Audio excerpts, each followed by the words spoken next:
I would love to meet in Moscow. And I said, I don't think, I have to put myself in his position. I don't know that he'd go to Moscow. Maybe he would. Would you go to Moscow? It's difficult. There are a lot of Ukrainian drones there. That's right. It's dangerous. He doesn't want to be hit by a drone. All right. Ukrainian President Volodymyr Zelensky cracking a joke after President Trump put him on the spot there. Well done. May have been a joke, but it's funny because it's true, Willie. I mean, it is for years, the Trump administration and people around Trump have been lying about Ukraine, lying about Russia, saying that Russia was going to win the war, that Ukraine. I mean, I literally heard it every week from them. This war's almost over. Ukraine's going to lose. Yesterday, we finally saw what Ukraine has known for quite some time. They're winning this war. Intel out of Russia suggests maybe economically it's close to being over. I don't think it's close to being over, but man, Russia is in serious trouble right now. And it seems that Donald Trump, who loves winners and hates losers, understands this as well as anybody. Yeah, fine. That was a really striking moment yesterday. Zelensky that quickly saying, well, I wouldn't go there because it's not safe because of the offensive position that we, Ukraine, have now taken. And we've got drones swarming around Moscow at will. And interesting, too, to watch yesterday, the president, now, again, it may change today, but the president's, at least his tone shifting as he sat next to Zelensky, his tone shifting when he talked about the war in Ukraine. He called Ukraine, quote, ingenious in the way that they've developed these drones and prosecuted this war over the last several years, and then talked about allowing them to produce weapons, defensive weapons, Patriot missiles, things like that, long on the list of requests from Ukraine. So again, was it a moment in time? We'll see. But at least yesterday, the president of the United States, really a tone shift in terms of Ukraine and Zelensky. Yeah, we'll get to more on that very significant shift in just a moment. We'll also bring you the latest on the strikes across the Middle East overnight, coming after President Trump told reporters the ceasefire was over. So good morning and welcome to Morning Joe. It is Thursday, July 9th. We have a lot of news this morning along with Joe, Willie, and me. We've got the co-host of our 8 a.m. hour, staff writer at The Atlantic, Jonathan Lemire.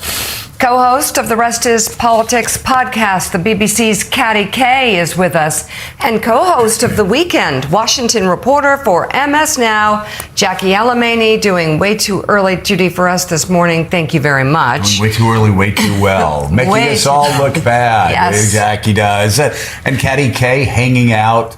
With the stars at Wimbledon. Katty, it's really, I don't know how you do it. I don't know how you stand the strain of being so beloved on both sides of the pond. Oh, God, so bad. It was such a good day. I was invited to the Royal Box at Wimbledon. I watched the Novak Djokovic match. It went on for 5 hours. Can you imagine? He's 40 odd?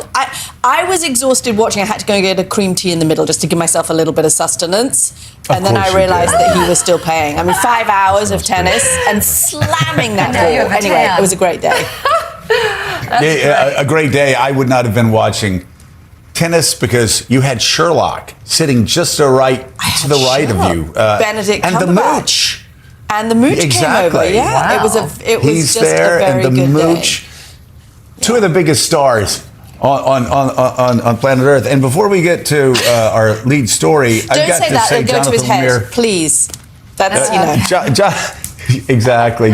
And he's usually so quiet and retiring, so this would be quite a change for the mooch. But I've got to say, Lemire, a lot of big news coming out of New England, a lot of huge earth-shattering news. I speak, of course, of your Boston Red Sox, now 3 games out of the playoffs.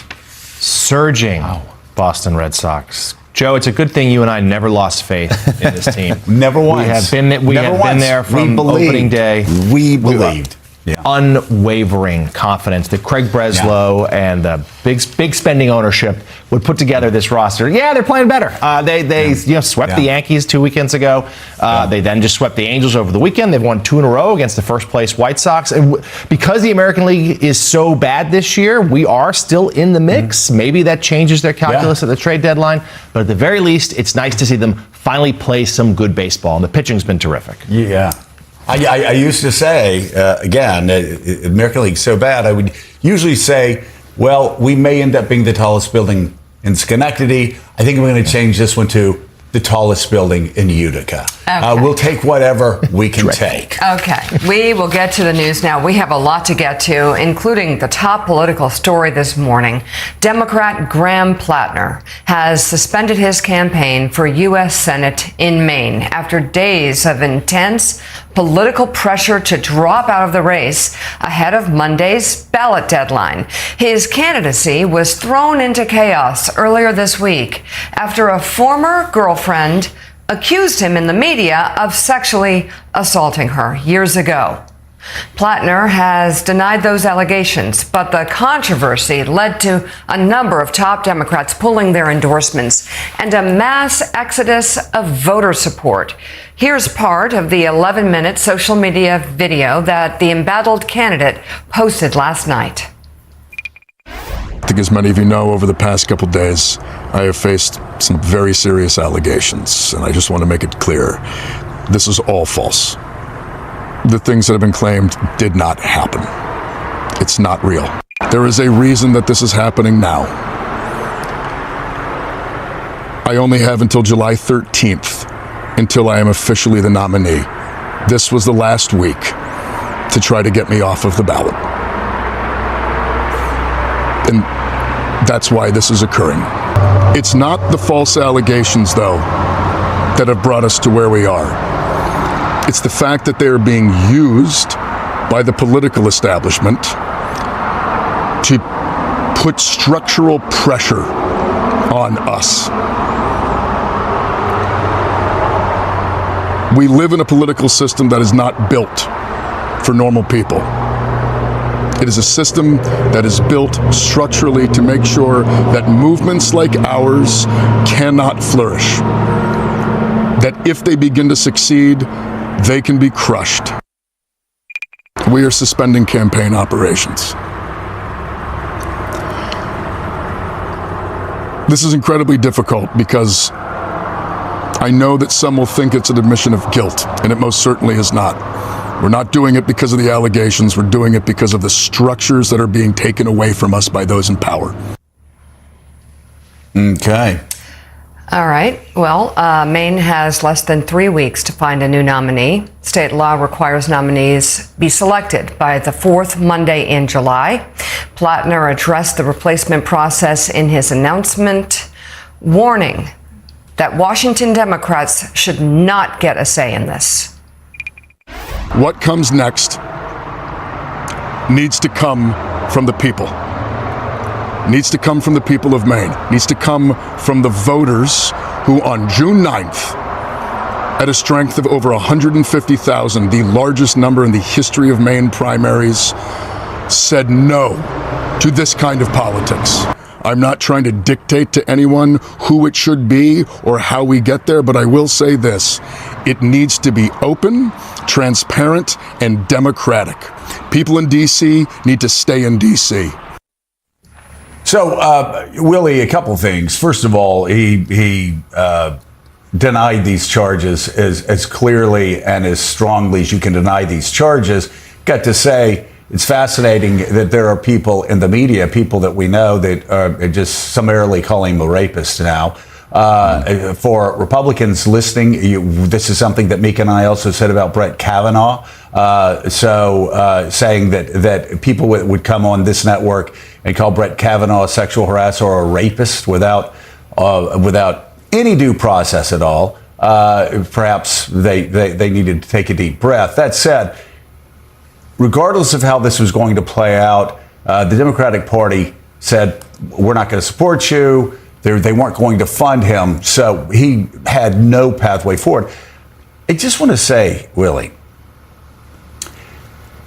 I mean, Republicans that are spending their time on Fox News and social media, outraged that Democrats would dare support a candidate who was accused of sexual impropriety, even when that candidate vehemently denied that. That is beyond hypocritical. that is just sheer farce. This is even beyond South Park levels of farce. What I am reading on X, what I am reading in social media, what I am seeing on TV after the past decade. And by the way, if you want to talk about morally challenged candidates, you don't have to look at the White House. You don't have to look at Republicans bowing and scraping for the past decade. Just look at Texas. Look at who Republicans are behind as they're trying to suggest that Tallarico is gay. Well, look at Paxton. He's not.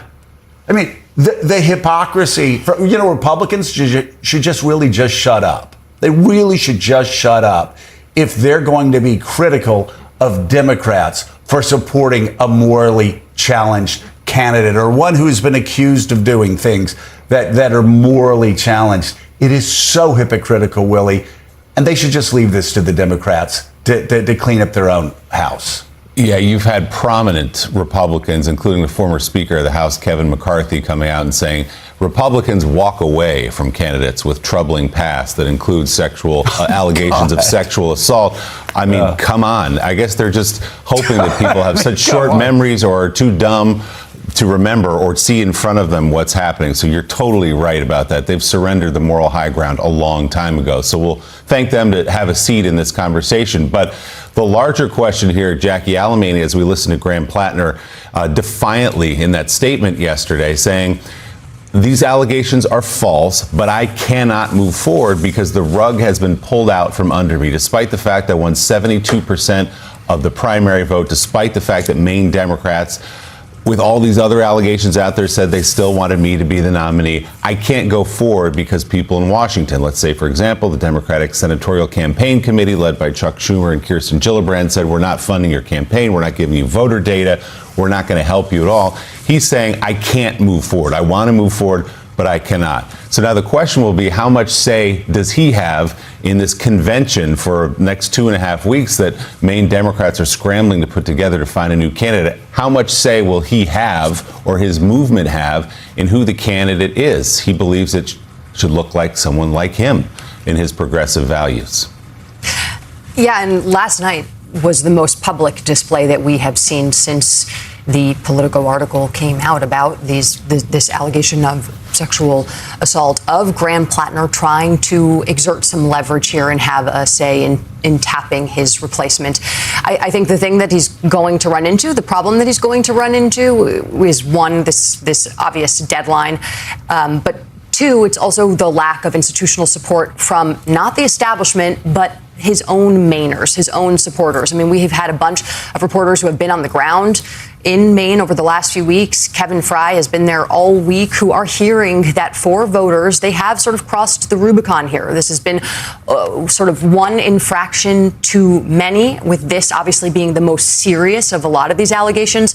But as we walked through yesterday, from the allegations, from the stories about his Nazi tattoo to all of these Reddit posts to then allegations of infidelity, sexting, to now this sexual assault allegation, there is a trust deficit that has emerged amongst voters. It might not have appeared in the polling just yet, but I'm not sure that Graham Plattner has as much leverage as he thinks he does. And in the process, he is making, again, not just establishment Democrats, but other Democrats even angrier, because he is poisoning the well going forward. He is not necessarily setting up his replacement for success. It's just funny because for that list that Jackie just made, I mean, for some Republicans, that's just a Tuesday, but whatever. There are so many hypocrisies here that we could go through, but that's not constructive. I'm curious, Katty K, what's your gut on how this went down, especially as it pertains to the media and the Democratic Party? Look, it's really interesting, Mika. I know I've told you my son is living in Rockland, Maine at the moment, and I've been talking to him about, he's been to see Graham Plattner campaign. He's been excited about his campaign, and I've been talking to him on and off during the course of the last few weeks. I was up there with him a week ago, and he represents, I think, the view of many kind of younger Mainers who are saying this is the Democratic Party establishment's fault, and that they are kind of blaming Washington for these stories. Now, whether this has taken it one step further than that will be interesting to see. Do we start seeing all of those Plattner signs that are all over kind of the more liberal areas of Maine? Do they start to come down now? There had been polls showing that he was weak in support with working class Maine voters, more than he was with college-educated Maine voters. But it's interesting the degree to which Plattner himself and many of his followers are saying this is a story that has come out of Washington, and we don't know that we trust Washington, so we don't know that we trust the story. Now, as Jackie says, you can run through that list. I mean, there are now multiple allegations, and I think we have always thought when there is a pattern, you take these things more seriously than when there is just one allegation. But for many people who've supported Plattner, I think they are still thinking this is about the Democratic Party, and that's why they liked Plattner in the first place, because he wasn't out of Washington and he didn't represent the establishment. Right. Yeah, and Jonathan Lemire, a couple of things. First of all, on all of these allegations, except the last one, Democrats in Maine knew about that. They gave Plattner about 75% of the vote. I think he got more votes in a primary than anybody else. So, again, and it's so rich, Republicans who've basically been telling us for 10 years there are no consequences to personal failings, personal faults.